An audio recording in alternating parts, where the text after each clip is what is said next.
I hear a lot of people say buy international, avoid the United States, it's too exposed to tech. Tech is absolutely ripping, actually almost keeping up with what's happened with European equities, Andrew. Why is tech running so hard?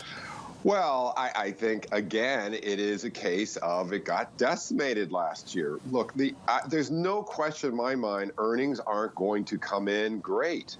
But the key question is how much of that is already priced in from last year. A great little statistic, Jonathan. The last 11 times we've had a down earnings year for the S&P, the market was up 9 times, right? 9 times. So all that implies is stocks already reflected a down earnings year. This is why I think the NASDAQ is ripping. Now, I've got to say short term, be careful.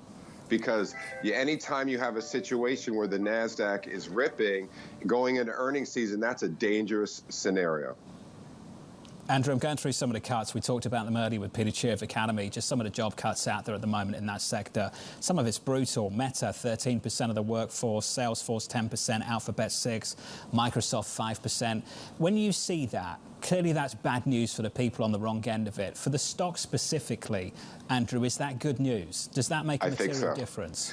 I was shocked after third quarter earning, when I listened to the third quarter earnings season in October, how these companies were very, they didn't seem to understand the downturn in the economy.